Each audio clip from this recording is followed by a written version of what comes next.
విష్ణు శర్మ సంస్కృతంలో రచించిన పంచతంత్ర అందులో మిత్రభేద మిత్రప్రాప్తి మొదటి భాగం 10/7/20. దీన్ని మన చిన్నయ్య సూరిగా మిత్రలాభ మిత్రభేదాలు సంధి విగ్రహాలు ఇవి కూడా 2 భాగాలు. మొదటి భాగంలో ఇవి ఉన్నాయి, రెండో భాగం కూడా చేస్తాం మనం. దీనికి చక్కని తెలుగు అనువాదం రాసిన వారు శ్రీ జి రెడ్డి బాలచెన్నారెడ్డి గారు. తర్వాత మనం చదువుకునే రోజుల్లో ఈ మిత్రలాభం మిత్రభేదం మీద చక్కగా అది పాఠం లేకుండా ఏ తరగతి ఉండేది కాదు. అందులో ఉండే తెలుగు ఒక క్లాసిక్ తెలుగుగా ఉండేది. అసలు అంత బట్టి సంస్కృతంలో పద్యాలు, తెలుగులో పద్యాలు ఎంత కంఠత వచ్చేవో చెన్నై సూరి గారు రాసినటువంటి ఈ సంధి విగ్రహం లేకపోతే మిత్రలాభ మిత్రభేదాలు ఆ కథలు మహా ఆకర్షణీయంగా ఉండే. అవి అందరికీ కంఠత వస్తూ ఉండే. అదే గొప్పతనం. అంత గొప్పగా రాశాడు ఆయన. ఆయనకి ఒకసారి ఆయన జ్ఞాపకం చేసుకుంటున్నాం అంతే. దీన్ని సంస్కృతం భాగ్యనగరే వెంకటరమణ నగర స్థితాయ సంస్కృత భాషా ప్రచార సమిత్య ప్రకాశిత్ 1988లో భాగ్యనగరం హైదరాబాదులో వెంకటరమణ నగరంలో ఉన్నటువంటి సంస్కృత భాషా ప్రచార సమితి ఈ పుస్తకాన్ని 1988లో దీన్ని ప్రచురించింది అని చెప్తున్నారు. సంస్కృత భారతీ గ్రంథమాల అనేటువంటి సంస్థ దీన్ని 22వ పుష్పంగా ఇది ప్రచురణ చేసింది. 28 రూపాయలు ఆనాడు, ఇవాళ 280 పెట్టినారు. ఇది నాంపల్లిలో ఉంది. ప్రస్తావన చెప్తున్నారు. భారతీయ వాంగ్మయంలో నీతి కథాశాఖ అతి ప్రాచీనం. క్రీస్తు శకానికి పూర్వమే ఇది బాగా ప్రచారంలో ఉన్నట్లు చెప్పటానికి తగిన ఆధారాలు ఉన్నాయి.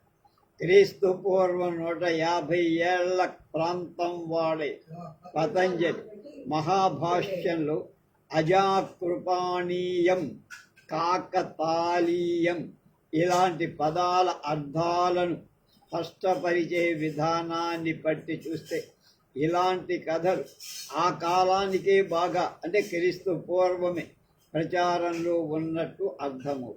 దురాశ చేత బంగారు గుడ్డు పెట్టే పక్షిని చంపినట్టు వర్ణించే కథను మహాభారతంలో మనం చూస్తాం. కొన్ని నీతులు బోధించటానికి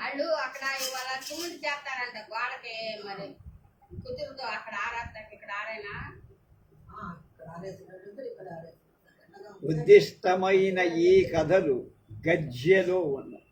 మధ్య మధ్య చెప్పిన విషయాలు సమర్థించుకోవటం కోసం రామాయణ భారతాదుల నుంచి మన్వాది స్మృతుల నుంచి శ్లోకాలను ఉదహరించడం జరిగింది. ఒక కథ చెప్పుకుపోతూ ఉండగా ప్రసక్తంగా దానిలో ఎన్నో అవాంతర కథలు వస్తూ ఉంటాయి. లింక్ అంటాం, గొలుసు కథలు. ఈ అవాంతర కథలు ప్రధాన కథ ప్రతిపాదించే నీతికే సంబంధం ఉంటాయి. ఎందుకంటే దేని కానీ తీర్థానికి తీర్థం, ప్రసాదంగా ఈ భారతీయ నీతి కథా సంప్రదాయాన్ని అనుసరిస్తూ ఇతర దేశాలు అరేబియన్ నైట్స్ వంటి కథలు బాగా ప్రచారంలో. రాజ్యానికి అంటే దేశానికి సంబంధించిన కార్యకలాపాలలో దైనందిన వ్యవహారాలు మానవుడు అనుసరించాల్సిన నీతి బోధించటం ఈ కథల ప్రధాన ఉద్దేశం.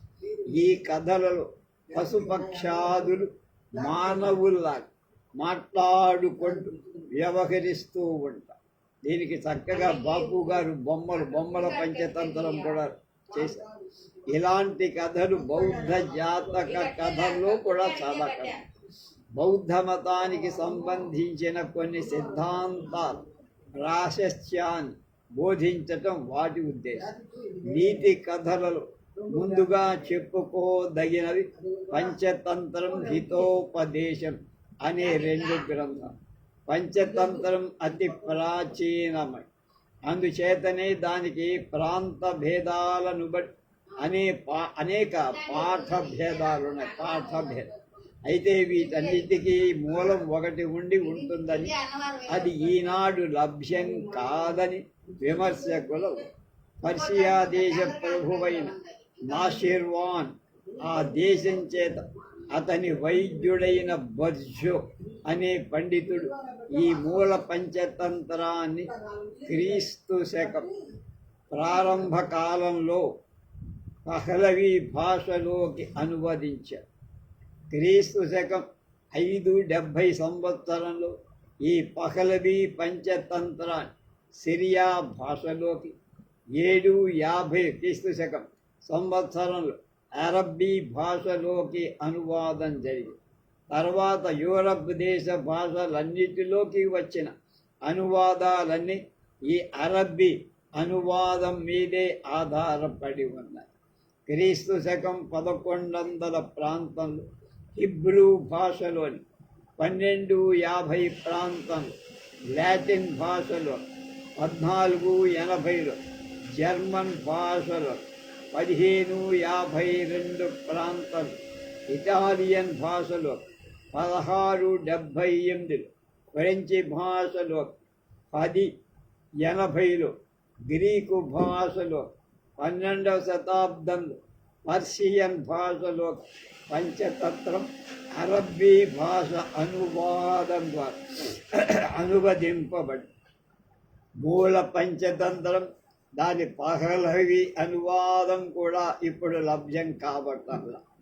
అయితే పహలవి అనువాదం 570లో సిరియన్ భాషానువాదానికి మూలం అవటాన్ని బట్టి మూల పంచతంత్రం 570కి చాలా శతాబ్దాలకు పూర్వమే ఉండాలనే నిర్ధారణకి వచ్చారు. అంటే పహలవి అనువాదం క్రీస్తు శకం 3వ శతాబ్దికి చెంది ఉంటుందని, దానికి మూలమైన సంస్కృత గ్రంథం కనీసం దానికి 2-3 శతాబ్దాల ముందు ఉంటుందని ఊహించడం.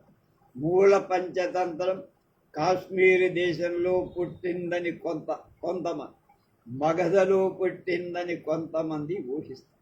పహలవి పాఠానికి అంటే పంచతంత్రాన్ని ఖలిలాగ్ దమనాగ్ అని, దాని నుండి వచ్చిన అరబ్బీ అనువాదానికి ఖలిలాహ్ దమనాహ్ అని పేర్లు ఉండటం చేత మూల సంస్కృత పంచతంత్రానికి కూడా కరటక దమనక అనే పేరు ఉంటుందని మనకు పంచతంత్రం చెన్నైసూరి గారి కర్ణక దమనకుల కథలు తెలుసు. కొందరి అభిప్రాయం. మిత్ర భేదం అంటే మొదటి తంత్ర ప్రధాన పాత్రలైన 2 నక్కల పేరు కరటక దమన. ఎవడైనా మోసంగా ప్రవర్తిస్తే వాళ్ళిద్దరినీ కరటక దమనకులు అంటాము. వాటి పేరును బట్టి మొదటి తంత్రానికి ఆ పేరు పెట్టడం ఉచితమే అయినా మొత్తం గ్రంథానికి ఆ పేరు పెట్టడంలో ఔచిత్యందే. అందుచేత పహలవి అనువాదం మొదటి పంచతంత్రానికి మాత్రమే చేయబడిందని దాన్ని బట్టి ఊహించుకోవచ్చు. ఏదేమైనా బలవత్ ప్రమాణాంతరం ఏదీ లేకపోవటం చేత పంచతంత్రం అనేది దీని ప్రాచీన నామధేయం అని చెప్పడంలో ఏం తప్పు లేదు. ఆయా ప్రాంతాలకు అనుగుణంగా ఉండే కొన్ని చిన్న మార్పులు చేయటం చేత అనేక పాఠాలు లభిస్తూ మూల పంచతంత్రం లుప్తమైపోయింది అని చెప్పాల్సిన పని లేదు. దాని స్వరూపాన్ని గురించి సిరియా, అరబ్బీ భాషలలోని గ్రంథాల మీద కూడా ఆధారపడి ఉండాల్సిన పని మనకి లేదు. ఎందుచేతంటే పంచతంత్రంలో 5 భాగాలు మాత్రమే ఉంటే సిరియా పాఠంలో 10 భాగాలు, అరబ్బీలో 22 భాగాలు కనపడతాయి. కనుక పంచతంత్రం అంటే 5 ఉండాలి లెక్క. దీన్ని బట్టి అనువాదకు సంస్కృత మూలం నుండి విషయం సేకరించి తమ తమ పైత్యాన్నంతా కలిపి వాటి విభాగాలు చేసి ఉంటారని భావించారు. తంత్ర శబ్దానికి నీతి లేక విధానం అని. ఏదో తంత్రం చేశాడరా అంటే ఏదో విధానం, కానీ ఆ తంత్రం ఇప్పుడు ఏమిది, అది నీచ శబ్దం కింద మాది. లేక విధానం లేక ఉపాయం అని అర్థం. తంత్రోపాయం చేశాడరా, మంత్రోపాయం చేశాడు. పంచతంత్రంలో మిత్ర భేదం, మిత్ర ప్రాప్తికం, కాకోలూకీయం, శబ్ద ప్రమాణం, అపరీక్షిత కారకం అని 5 తంత్రాలు ఉన్నాయి. 2 ఘనిష్ట మైత్రీవంతుల మధ్య విరోధం పుట్టించటం, మిత్ర భేదంలో విషం, మిత్ర ప్రాప్త అవే అయిందా, సన్మిత్రుడు లభించటం వల్ల కలిగే లాభాలు చెప్పబడ్డాయి.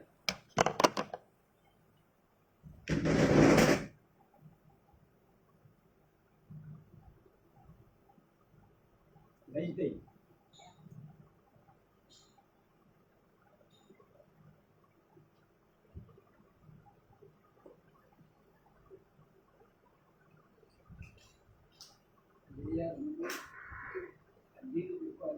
ఇంకో ఈ దుప్పటి కూడా వేయి సుబ్బమ్మ, ఇక్కడ పక్క వేసి దుప్పటి కూడా వేయి.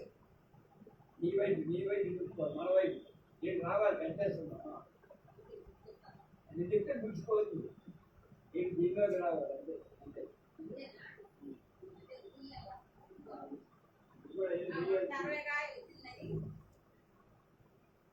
ఇది అటాంటి దుఃఖన్నారు, ఇదేగా అటాంటి వ్యాకరం కుదిరే ఇది ఉతకాల్సిందే దుప్పటి. ఇక్కడ పైన ఉందో దుప్పటి అని కూడా వేయి.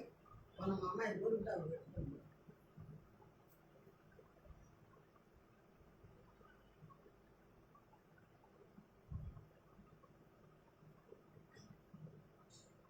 షోరూమ్ లో ఉంటుంది ఆ దుప్పటి, లేకపోతే దీనిలో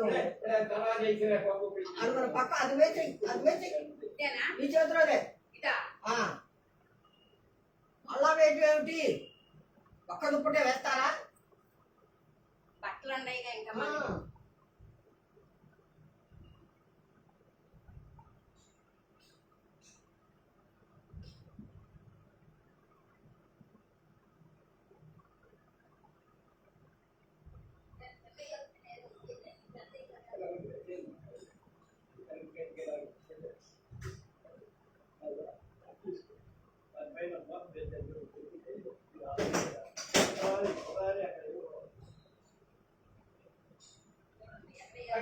ఈ పొందలో పోసుకోవాలి.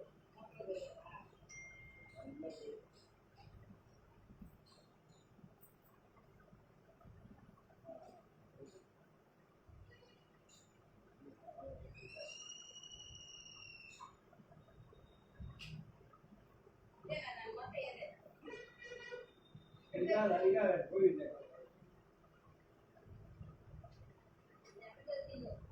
ఏదే అక్కడ తెలుస్తుంది బాలిస్లో పడాలి.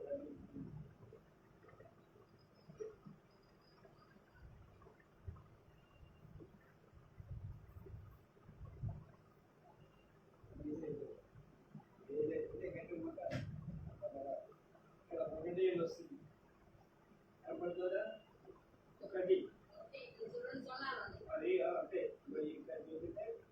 అది ఆరైపోతుంది. ఏమొక్కలు అదే శబ్దం వస్తుంది, నేను వస్తాయి.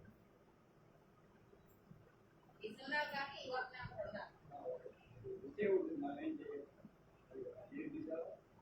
వస్తాయి దాని పై పనిచేస్తుంది. అదే అయిపోయింది.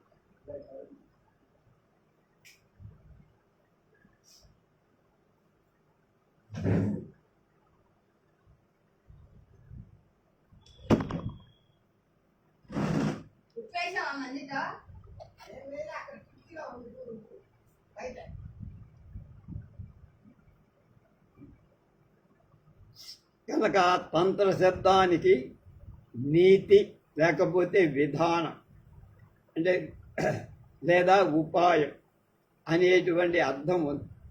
పంచతంత్రంలో మిత్ర భేదం, మిత్ర ప్రాప్తి, కాకాలూకీయం, శబ్ద ప్రమాణం, అపరీక్షిత కారకం అని 5 తంత్రాలు. ఇద్దరు ఘనిష్టమై అంటే బాగా జిగిని దోస్తులు అంటాం, వాళ్ళ మధ్య స్నేహం మధ్య వాటి మధ్య విరోధం పుట్టించటం మిత్ర భేదంలోని విషయం. వాడు జుట్టు పట్టుకునేట్టుగా చెయ్యరు, దానివల్ల మనకు లాభం పడదు. అలాగే మిత్ర ప్రాప్తికంలో మిత్ర లాభం అన్నాడు చెన్నాసూరి గారు. ఇక్కడ ప్రాప్తి నమ్మిన మిత్రుడు లభించటం వల్ల వచ్చే లాభాలన్నీ చెప్పరు. ఇద్దరు శత్రువుల మధ్య ఉండే వైరం అంటే ద్వేషం, దానివల్ల యుద్ధం, జయాపజయాలు మొదలైన విషయాలు, సహజ శత్రుత్వం గల కాకుల గుడ్లగూబలను పాత్రలుగా గ్రహించి కాకాలూకీయం, లూకం అంటే గుడ్లగూబ, కాకం అంటే వర్ణించడం జరిగింది. ఈ తంత్రానికి విగ్రహం లేక విరోధం అనే పేరు కూడా ఉంది. మానవుడు తెలివి తక్కువతనం చేత లభించిన దాన్ని ఎలా పోగొట్టుకుంటాడు లబ్ధ ప్రణాళం అనే దానిలో వర్ణించదు. చివరిదైన అపరీక్షిత కారకంలో లాభ నష్టాలను సరిగా అంచనా వేసుకోకుండా పనులు చేస్తే ఏ విధంగా బెడిసి కొడుతుందో వర్ణించబడు. ఈ 5 తంత్రాలలో ఈ 5 విషయాలను ప్రధానంగా ఉంచుకొని వాటికి తగిన కథలు ప్రసక్తాలు అంటే తగిన విధంగా వ్యవహరిస్తూ నీతి ప్రతిపాదకాలైన ఎన్నో శ్లోకాలు ఉదహరిస్తూ ఈ గ్రంథం రచించబడింది. విష్ణు శర్మ చేత సంస్కృతం. వివిధ పాఠాలలో ఉన్న భేదం అంతా కొన్ని కథల్లో కొన్ని శ్లోకాల్లోనే తేడా, మిగతా అంతా ఇప్పుడు మనకి ఈ గ్రంథం తంత్రాఖ్యాయిక, పంచతంత్రం అనే 2 పేర్లతో 2 పాఠాలలో లభిస్తాయి. సిరియా భాష అనువాదం తంత్రాఖ్యాయికకు చాలా దగ్గరగా ఉంది. తంత్రాఖ్యాయికకు కాశ్మీర దేశం ఆవిర్భావం అక్కడే జరిగింది.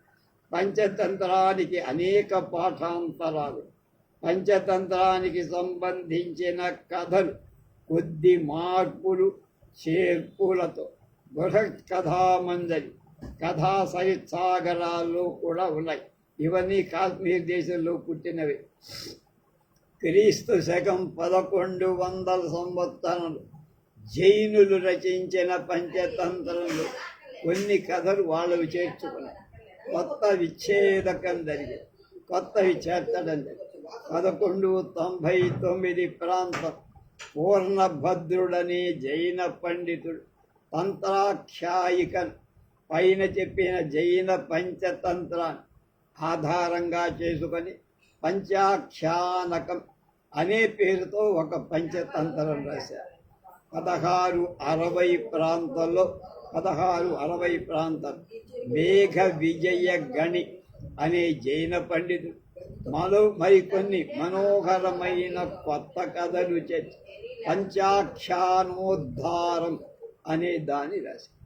దక్షిణ దేశంలో కూడా కొన్ని పంచతంత్ర పాఠాలు, దీనిలో కాళిదాస భారవ్యాధుల శ్లోకాలు ఉదహరించబడి ఉండటం చేత ఇవి క్రీస్తు శకం 600కు ముందే రచింపబడి ఉంటాయి అని ఊహించారు. నేపాల దేశంలో ఉన్న పంచతంత్రం చాలా వరకు శ్లోకాలలో ఉంది.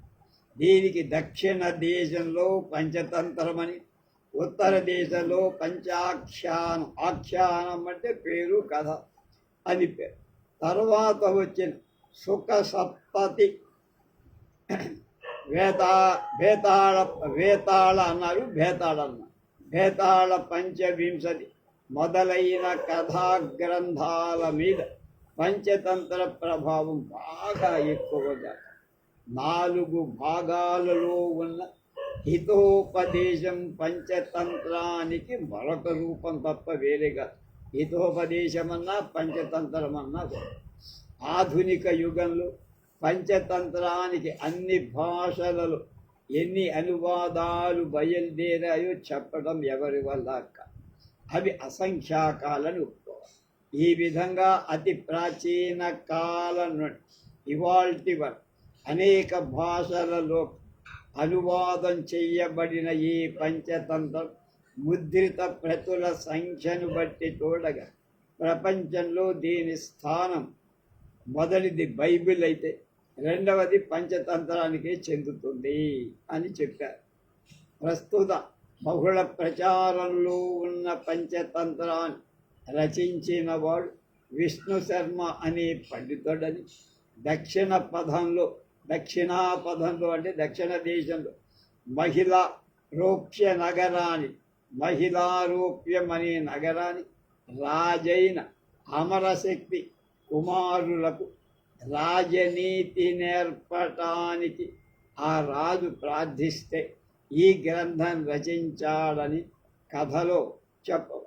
అందుచేత ఈ పంచతంత్రం దాక్షిణాత్య పాఠం అని చెప్పచ్చు. అంటే ఇక్కడ ప్రచారం బాగా పంచతంత్రం ఇక్కడనే ఆవిర్భూతమైన కొన్ని మార్పులు చేర్పులు జరిగి విభిన్న రూపాలు ఇతర ప్రదేశాలకు వెళ్ళిందని చెప్పటానికి అవకాశం లేకపోలా. లోక వ్యవహార జ్ఞానం కలిగించే మనోహరమైన కథలకు ఈ కథలలో చాలా వరకు మృగం పక్షుల పాత్రధారులు అవటం చేత వీటి మనోహరత్వం చాలా పెరిగిపోయింది. ప్రాచీన గ్రంథాల నుండి సేకరించిన ఉత్తమమైన నీతి శ్లోకాలతో పఠితులకు అంటే చదివేవాళ్ళు ఆనంద పారవశ్యాన్ని కలిగించటంతో వాళ్ళని ఉత్తమ పౌరులుగా కూడా దిద్దగలిగిన ఈ పంచతంత్రం ప్రతి ఒక్కడు చదవాల్సిన గ్రంథం. అందుకనే మా చిన్నతనాలు పంచతంత్రం లేకుండా మన పాఠ్య ప్రణాళిక తెలుగు ఉండేది కాదు. దీనిలోని ప్రతి ఒక్క శ్లోకం కంఠస్థం చేసి జీవితాంతం తొలగిపోకుండా రక్షించుకోవాల్సిన రత్నాలు ఇవన్నీ కూడా. జీవితంలో ఎదురయ్యే ఏ సమస్యకైనా ఏదో ఒక పరిష్కారం ఈ నీతి శ్లోకాలలో దొరుకుతాయి. ఇవి స్థిరమైన సంకల్పాన్ని మనోబలాన్ని కలిగిస్తాయి. సంస్కృత భాషలో ఉన్న జనసామాన్యానికి ఉపయోగించి కొన్ని ఉత్తమ గ్రంథాలు తెలుగు అనువాదంతో ప్రచురించాలని ఈ మధ్య సంస్కృత భాషా ప్రచార సమితి ఒక నిర్ణయం తీసుకుంది. దానికి అనుసారంగా ఇలాంటి గ్రంథాల కోవలు మొదటనే గణనీయమైన పంచతంత్రాన్ని ప్రచురించాలనే ఉద్దేశంతో తమను కోరగానే మా ప్రార్థన అంగీకరించి ఈ పంచతంత్రాన్ని చక్కని తెలుగు అనువాదం రాసి ఇచ్చిన ఉత్తమ సంస్కృత పండితుడు శ్రీ జీరెడ్డి బాలచెన్నారెడ్డి గారి సంస్కృత భాషా సమితి పక్షాన కృతజ్ఞత తెలియచేస్తున్నామన్నారు. కాకాలూకీయం అపరీక్షతకారం లబ్ధ ప్రకాశం అనే ప్రణాశం అనే మిగిలిన 3 పంచతంత్రాలలో రెండవ సంపుటం కొద్ది కాలంలోనే వెలువడును. ఆంధ్రానువాద సహితమైన ఈ పంచతంత్ర తెలుగున ఇంటింట నైతిక జ్ఞాన జ్యోతిని ప్రసరింపాలని ఆశిస్తున్నాం అని దీనికి పుల్లెల శ్రీరామచంద్రుడు గారు కులపతి అంటే వైస్ ఛాన్సలర్ సంస్కృత భాషా ప్రచార సమితికి చెందిన వైస్ ఛాన్సలర్ గారు 12/11/1988లో హైదరాబాద్ నుంచి ముందు మాట రాశారు. వినతి పంచతంత్రం అనే పేరు బట్టే ఇందులో 5 తంత్రాలు కలవని పాఠకులు తేలిగ్గా గ్రహించగా ఇది సరళ సంస్కృత భాషలో రచించబడిన గ్రంథ ప్రశస్తి భారతీయ సాహిత్య జగత్తులోనే కాక విశ్వ సాహితీ ప్రపంచంలోనే ఒక విశిష్ట స్థానంతో విరాజిల్లుతోంది Panchatantram. Greek, Arabic, German, English, French మొదలై ప్రసిద్ధ సభ్య భాషలన్నిటిలోకి ఇది అనువాదం పొందటమే దీనికి నిదర్శనం. అంటే ఎగ్జాంపుల్, వీటిలో జర్మన్, ఫ్రెంచ్, ఇంగ్లీష్ అనువాదాలు చాలాసార్లు అనేక ఎడిషన్స్గా ముద్రణ చేయాలి. కథా సాహిత్యం పంచతంత్రం. సంస్కృత భాషలో కథా సాహిత్యానికి ఒక ప్రత్యేకత ఉంది. ఋగ్వేదంలోని మను మత్స్య సంవాదం చేత దీని ప్రాచీనత వెల్లడవుతాం. ఇక తర్వాత వచ్చిన బృహత్ కథా, కథా సరిత్సాగరం మొదలైనవి దీని విస్తృత రూపాలు. అంటే దీనిలోంచే అవన్నీ వచ్చాయి. ముఖ్యంగా కథా సాహిత్యాన్ని 3 విధాలుగా విభజన చేశారు. ఒకటి నీతికి సంబంధించిన కథలు, 2 చరిత్రకు సంబంధించిన కథ, 3వది వినోదాన్నిచ్చేటువంటి. ఈ పంచతంత్ర కథలలో నీతి ఉంది, వినోదం 2 కలగలిపి ఉంది. గద్య పద్య మిశ్రమంగా ఈ కథలు సాగాయి. గద్య భాగంలో కథ నడుస్తుంది, పద్య భాగంలో సామాన్యంగా చిన్న చిన్న ఛందస్సులతో శ్లోకాలతో గంభీరమైన నీతి విషయాలు బోధింపబడి చారిత్రక పౌరాణిక పాత్రల కంటే భిన్నాలై విశుద్ధ కాల్పనిక పాత్రల ద్వారా కథలు నడిచాయి. ఇది ఒక విచిత్ర కాల్పనిక జగత్తులో నడుస్తుంది. సంఘటన వైచిత్రంతో పాటు పాత్ర వైచిత్రం హాస్య, వ్యంగ్య, వినోద భరితంగా ఉంది. పాత్రల పేరు వాటి గుణాలకు అనుగుణంగా ఉంది. ఒక నీతి వాక్యం నుండి ఇంకొక నీతి వాక్యం, ఒక నీతి కథ నుండి మరొక నీతి కథ, అలా నిరంతరం గొలుసు ఘట్టులాగా రసమయంగా హృదయాన్ని స్పందింపజ. ఇందులోని పాత్రలు చాలా వరకు పశువులు, పక్షులుగానే ఉంటాయి. కొన్ని చోట ఆధ్యాత్మిక విషయాలు చాలా తేలిక భాషలో బోధించటం కూడా జరిగింది. కవి, దేశం, కాలం, పాండిత్యం. పంచతంత్ర రచయిత విష్ణు శర్మ అని అతడు తన 80 ఏండ్ల పరిణత వయస్సులో ఈ గ్రంథం రచించాడని గ్రంథ ప్రారంభ పీఠిక వల్ల మనకి తెలుసు. అస్తి దాక్షిణాత్యే జనపదే మహిళారూప్యం నామ నగరం. ఇలాంటివి అనేకసార్లు దక్షిణ దేశ ప్రశంస అందులో ఉండటం చేత అతడు దక్షిణ దేశానికి చెందినవాడే ఆ కవి అని అర్థం. కానీ స్ఫుటంగా నిర్దేశం ఇక్కడి వాడే అని గట్టిగా చెప్పడానికి ఆధారం కనపడుతుంది. అలాగే కాలాన్ని కూడా ఏదో విధంగా చెప్పటానికి తగిన ఆధారాలు ఎక్కడా లేవు. కనుక పైన పేర్కొనబడిన అమరశక్తి భూపాలుడు ఏ కాలం వాడు ఎవడికి వాడు ఊహించుకోడు. విషవృక్షోపి సంవధ్య స్వయం చేత్తుమసాంప్రదం చతుర్థోపాయ సాధ్యేతు రిపౌ సాంత్వమపక్రియ. ఇలాంటి కాళిదాస మాఘ కవుల శ్లోకాలను ఉదాహరించడం, ఉల్లేఖించడం వల్ల వారి కంటే అర్వాచీనుడు, వాళ్ళ తర్వాత వాడు అని అర్థం చేస్తారు. అంటే ఈ గ్రంథం తప్ప వేరే గ్రంథం విష్ణు శర్మ రచించినట్టు ఎక్కడా లేదు.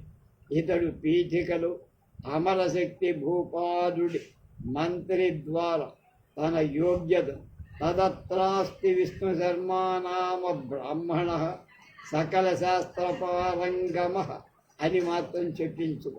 అయితే ఈ గ్రంథం పఠించిన వాళ్ళకి అది అతిశయోక్తి కాదనే మనకి తెలుస్తుంది. అంటే అంత పండితుడు.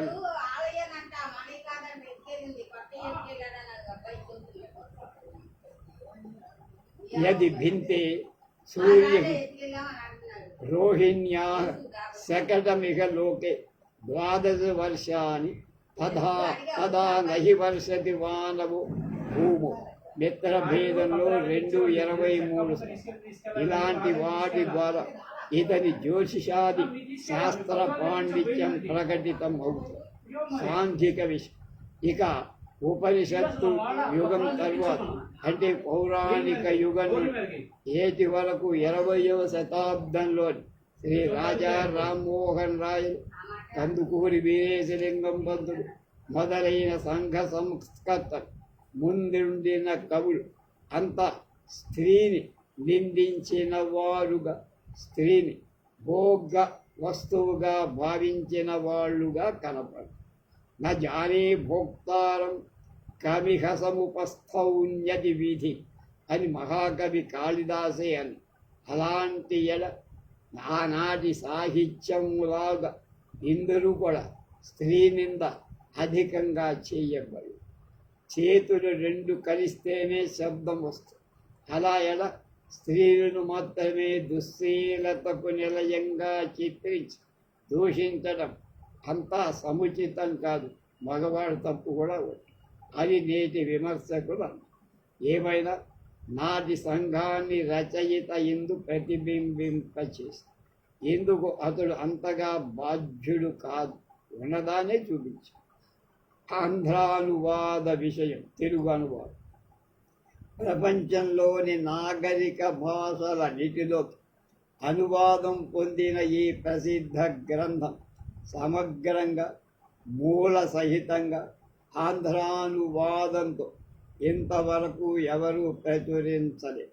శ్రీ పరవస్తు చిన్నయసూరి గారు, కందుకూరి వీరేశలింగం పంతులు గారు సంగ్రహంగా వచన రూపంలో కొంత రాశారు. కానీ వాటి వల్ల సమగ్ర మూల గ్రంథ పరిచయం ఎవరికి కలగల. అందువల్ల ఈ గ్రంథం సమగ్ర మూల గ్రంథ పరిచయంతో కొంతవరకు సరళమైన సంస్కృత భాషను అభ్యసించటానికి కూడా దోహదపడేట్టుగా మేము చేశాం. మహాదాతలు, సాహిత్యాభిమానులు అయిన మా బావగారు గుణంపల్లె పుల్లారెడ్డి గారు, పుల్లారెడ్డి గారు, పుల్లారెడ్డి స్వీట్ ఎం, వారి సతీమణి మా అక్కగారు శ్రీశవ లక్ష్మవ్ నారాయణమ్మ గారు, వారి గారు అల్లుడు పాలగిరి సుబ్బారెడ్డి గారు నాపై ఎంతో అభిమానంతో సంస్కృత భాషా ప్రచార సమితి హైదరాబాద్ వారికి నన్ను పరిచయం చేసి ఈ అనువాదం చేసే శుభయోగం కలిగి. అంటే పుల్లారెడ్డి స్వీట్స్ ఎంత బాగా ఉంటాయో ఈ అనువాదం, ఈ పుస్తకం తేవటం కూడా అంత గొప్పది.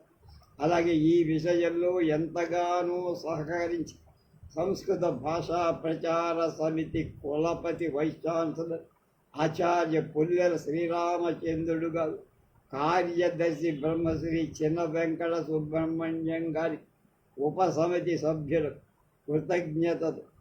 కృతజ్ఞతాపూర్వకమైన ప్రణామాలు సమర్పిస్తున్నాడు.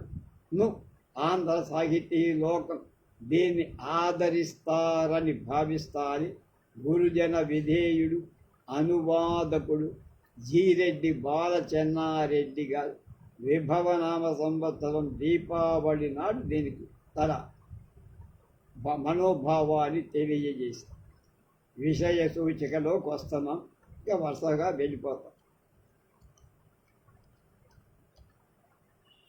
పంచతంత్రం మిత్ర భేదంతో ప్రారంభం.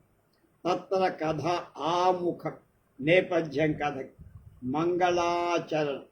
బ్రహ్మా రుద్ర కుమారో హరివరుణమయమా వహ్నిరింద్ర కుబేరచంద్రాదిత్యౌ సరస్వత్యుదధియుగ నగా వాయురుర్వీ భుజంగా సిద్ధానజ్యోస్తినౌ శ్రీదితిసుతా మాతరశ్చండికాద్యాః వేదాస్తేర్ధాని యజ్ఞ గుణవసు మునయః పాంతు నిత్యం గ్రహాశ్చ.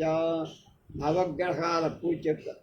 బ్రహ్మా రుద్ర కుమారో హరివరుణ యమావగ్నిరింద్ర కుబేర చంద్రాదిత్యౌ సరస్వత్యుదధియుగ నగా వాయురుర్వీ భుజంగా సిద్ధానజ్యోతినౌ శ్రీదితి సుతామాతరచండికాద్యాః వేదాస్తేర్ధాని యజ్ఞ గణ వసు మునయః పాంతు నిత్యం గ్రహాశ్చ.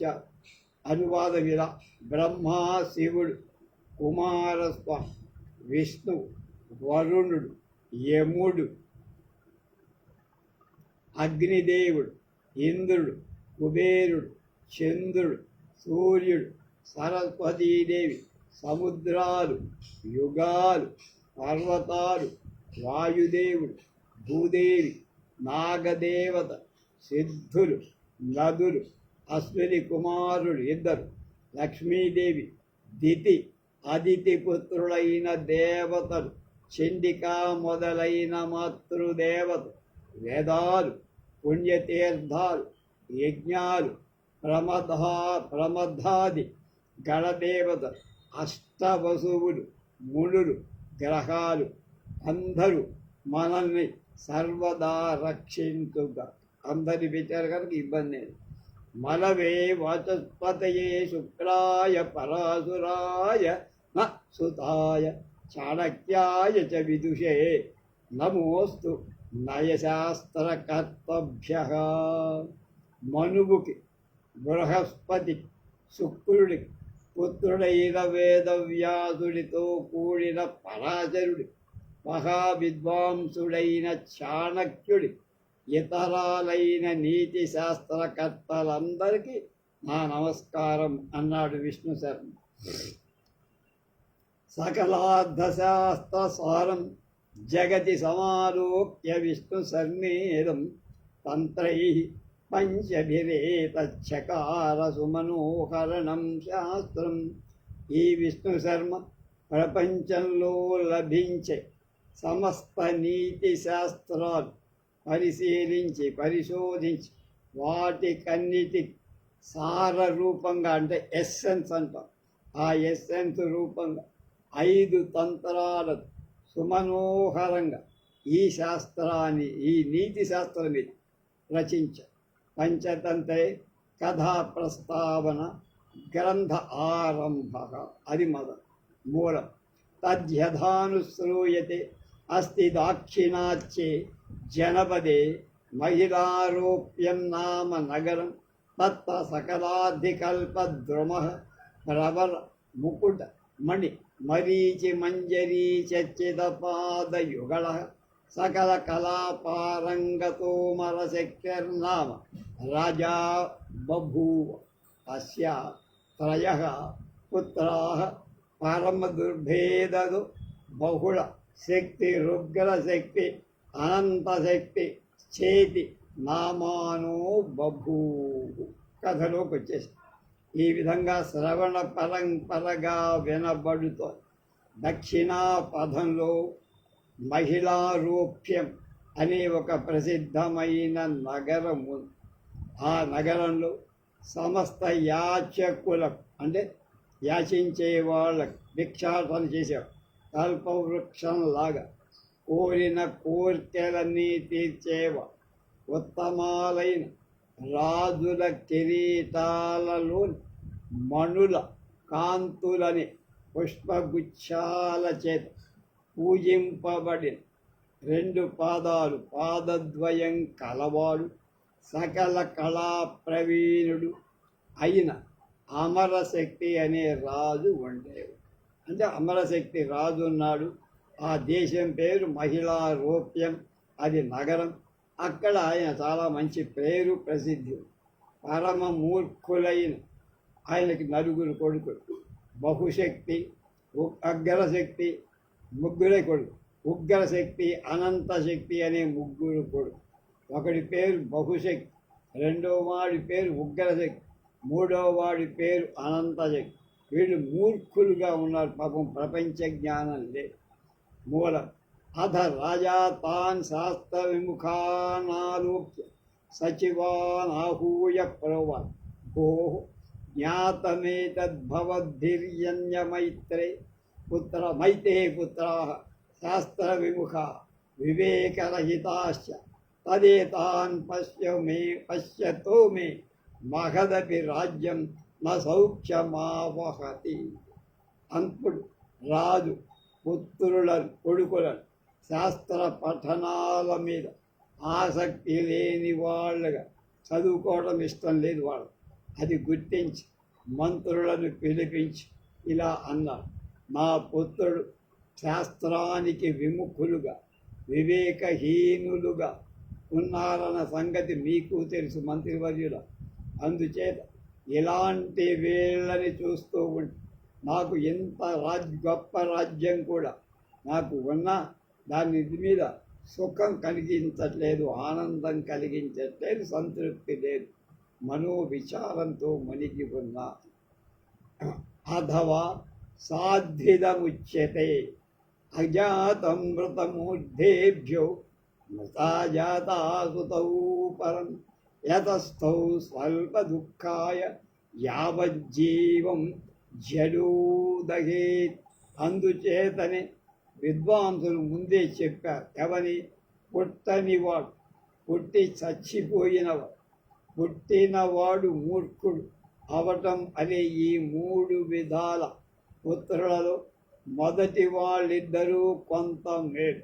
అంటే పుట్టనివాడు పుట్టకపోడు, పుట్టి చచ్చిపోయినా మేలే. ఎందుకంటే వాళ్ళిద్దరూ కొద్ది దుఃఖాన్ని కలిగిస్తారు. మూర్ఖంగా ఉండే పుత్రుడు నాడే యావజ్జీవితం దుఃఖాన్ని కలిగిస్తాడు అని.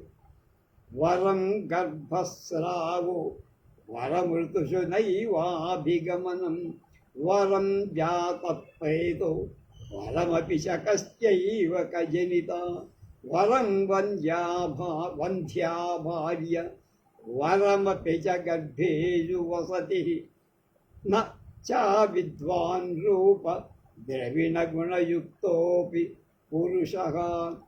గర్భస్రావం అబార్షన్ జరగటం, ఋతుకాలంలో భార్యను కలియకపోవడం, ఏదో విధంగా సంతానం కలిగేది, అది పుట్టుకతోనే వెంటనే చచ్చిపోవడం, కన్యగానే పుట్టడం, భార్య గుడ్రాలు కావడం, సంతానం గర్భంలోనే ఉండి బయటికి రాకపోవడం, ఇవే మంచి.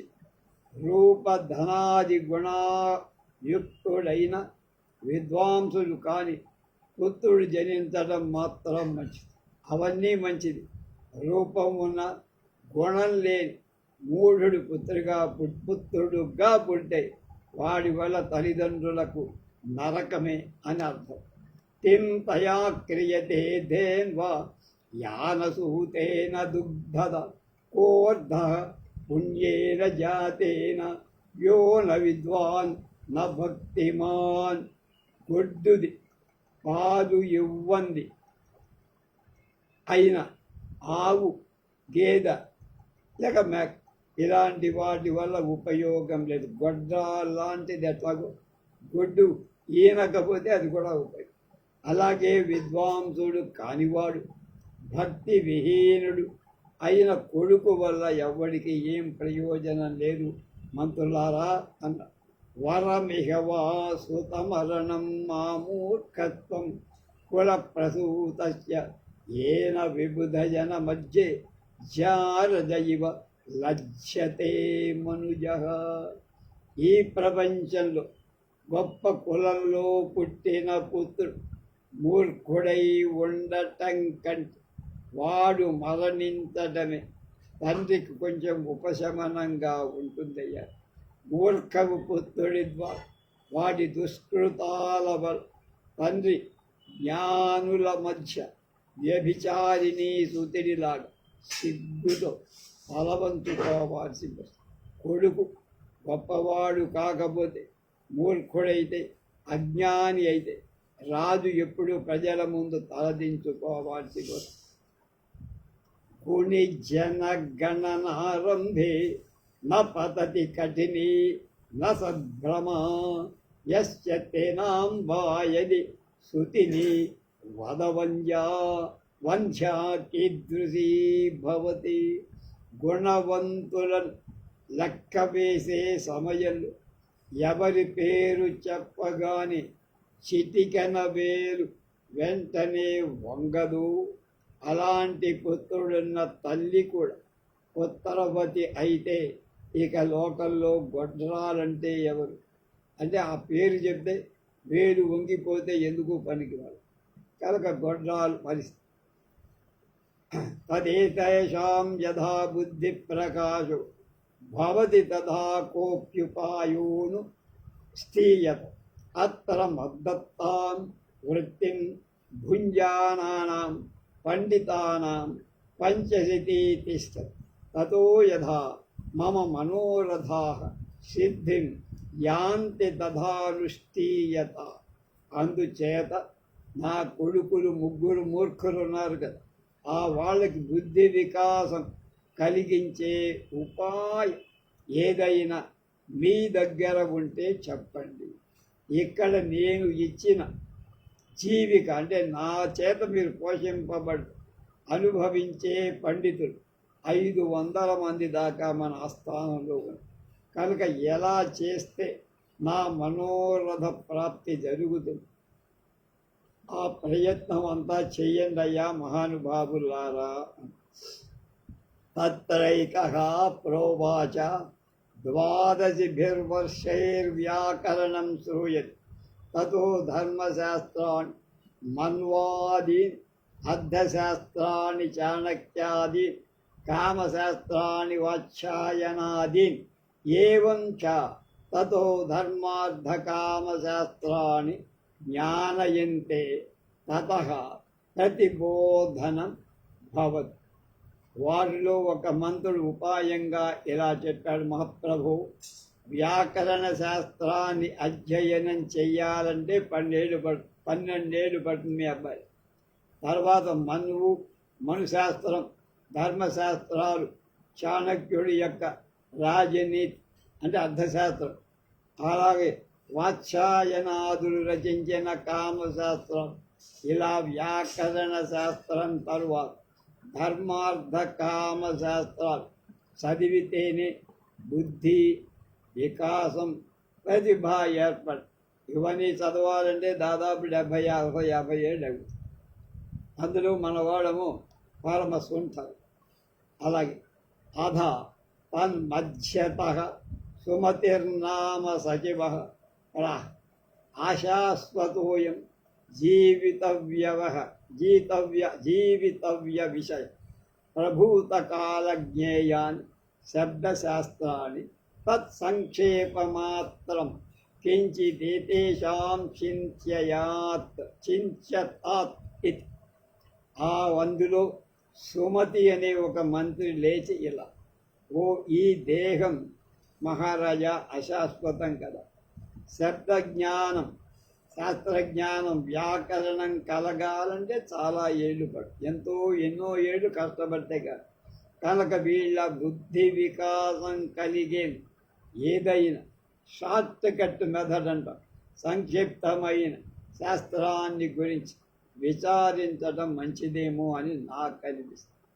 ఉక్తంచయతః అనంతసారం కిల శబ్దశాస్త్రం స్వల్పం తథా యుర్బహవశ్చ విఘ్నాః సారం తతో గ్రాహ్యమపాస్య ఫల్గు హంసైర్యథా క్షీరమివాంబుమధ్యాత్. పెద్దలు కూడా ఒక ఉపాయం చెప్పారు మహారాజా. శబ్దశాస్త్రం వ్యాకరణందే నిశ్చితమైన అంతం లేదు, ఎంత చదివినా ఇంకా ఉంటుంది. ఆయుర్దాయం చాలా తక్కువ, ఎవడైనా యావరేజ్ 70-80 ఏళ్ళు కంటే. విఘ్నాల అనేక రకాలు. అందుచేత హంసలు నీటి నుండి పాలను వేరి చేసి గ్రహించిన నిస్సారమైన దాన్ని వది అక్కడ ఉన్న ఎస్సెన్స్ సారాన్ని గ్రహించేట్టుగా మన అబ్బాయిలకు మనం చెయ్యాలి. తత్రాపి విష్ణు శర్మా నామ బ్రాహ్మణ సకల శాస్త్ర పారంగమ ఛాత్ర సంసది లబ్ధ కీర్తి తస్మై సమర్పయతు యతాన్ నూనం ద్రాగ్ ప్రబుద్ధాన్ కరిష్యతి. అందుచేత మహాప్రభు ఇక్కడ విష్ణు శర్మ అనే బ్రాహ్మణుడు, అతడు సర్వశాస్త్ర పారంగతుడు, పారద్రష్ట అన్నారు. అలాగే శిష్యమండలిలో విశేషమైన కీర్తి ప్రతిష్టలు పొందారు. కాబట్టి వీళ్ళని, మన అబ్బాయిని అంటే తమ కుమారు ఆయనకు అర్పిద్దాం. అతడు తప్పక త్వరలోని వీళ్ళకి జ్ఞాన వికాసం కలిగిస్తాడు. రాజా తదా కన్య విష్ణు శర్మాణమాహూయ ప్రోవాచ భో భగవన్ మదనుగ్రహార్థమేతానర్థశాస్త్రం ప్రతిద్రాగ్ యథానస్య సదృశాన్ వేదభాసి తదాహం త్వాం శాసనశతేన యోజయిష్య. ఆ రాజు దాన్ని విని మంత్రి చెప్పింది విష్ణు శర్మని పిలిపించి ఇలా కోరాడు, అర్థించాడన్నాడు, అంటే వేడుకొన్నాడు. ఓ పూజ్యుడా విష్ణు శర్మ, నన్ను కరుణించి నా ఈ పుత్రులను అర్థశాస్త్రం చాలా త్వరగా సాటి లేని పండితులను చేయి. అందుకు ప్రతిఫలంగా 100 గ్రామాలు మీకు ఇచ్చి ఆ 100 గ్రామాలకి మీరే ప్రభువుగా చేస్తా, అంటే మాన్యంగా సమర్పిస్తా అన్న. అద విష్ణు శర్మాతం రాజానం ఊచే. అప్పుడు విష్ణు శర్మ రాజుతో అంటాడు, దేవ శ్రూయతాం మేం తజ్జవచ నాగం విద్యా విక్రయం శాసనశతేనాపి కరు పునరేతాం స్థవపుత్రాన్ మానసత్యేన యది నీతిశాస్త్రం న కరోమి తతః స్వనామత్యాగం కరు కిం బహునా శ్రూయతా మనూషసింహనాద నాహమర్ధ లిప్సుర్భ్రమీతి బ్రవీమి మమాసీతి వర్షస్య వ్యావృత్తి సర్వేంద్రియార్థస్య న కించిదద్ధేన ప్రయోజనం కింటు తత్ప్రార్థనా సిద్ధ్యర్థం సరస్వతీ వినోదం కరిష్య. పరీక్షతామద్యతను దివసః యద్యహం షణ్మాసాభ్యంతరే తవ పుత్రాన్ నయశాస్త్రం ప్రతి అనన్యసదృశాన్ న కరిష్యామి తతో నార్హతి దేవో దేవమార్గం సందర్శయితుం అని ఛాలెంజ్ చేశారు. అప్పుడు విష్ణు శర్మ రాజు గారితో అంటున్నా, ప్రభు నా సత్యవచనం వినండి. 100 గ్రామాలు ఇచ్చిన నేను నా విద్యను అమ్మను, విక్రయం చేయ. అయినా మీ ఈ పుత్రుని 6 నెలలు నీతి శాస్త్ర పండితులను చెయ్యకపోతే విష్ణు శర్మ అని నా పేరు వదులుకుంటా, మారు పేరుతో పిలవ. ఎందుకు మాటలు? నా ఈ సింహనాదం వినండి. నేను ధనాపేక్షతో చెప్పడంలా, ఎందుకంటే నా వయసు ఇప్పటికే 80. విషయవాంఛలన్నీ పూర్తిగా నశించాయి. అలాంటి నాకు డబ్బుతో అవసరమే ఉంటుంది. అయినా మీ ప్రార్థన సిద్ధింపచేయట విద్యా వినోదం, సరస్వతి వినోదం చేయటం కోసం చెయ్యాలనుకుంటా కనుక ఈరోజు గుర్తుగా వ్రాసుకోండి. నేను 6 నెలలలో మీ పుత్రుడు నీతి శాస్త్రంలో సాటి లేని విద్వాంసుని చేయకపోతే భగవంతుడు స్వర్గ సుఖాలకు దూరంగా నన్ను ఉంచుగాక, అంటే పుణ్యభ్రష్టుడై పాపిగా నన్ను మార్చుగాక అని నేను శపథం చేసుకుని అధాసౌ రాజా తాం బ్రాహ్మణస్యా సంభావ్యాం ప్రతిజ్ఞాం శ్రుత్వా సవినవః ప్రహృష్టో విస్మయాన్వితస్తస్మై సాదరం తాన్ కుమారాన్ సమర్ప్య వరాం నిర్వృతిం ఆజ్ఞగ. ఆ తర్వాత రాజు బ్రాహ్మణుడు చేసి ఊహింపరాని ప్రతిజ్ఞ శపథాన్ని విని మంత్రులతో పాటు తాను కూడా ఆశ్చర్యాన్నే కాదు అనేక రకమైన రెట్ల ఆనందాన్ని కూడా తర్వాత సాధారణంగా తన 3 కొడుకులను ఆ పండితుడికి అప్పగించి నిశ్చింతగా ఉండిపోయి తర్వాత ఏం జరిగిందో రేపు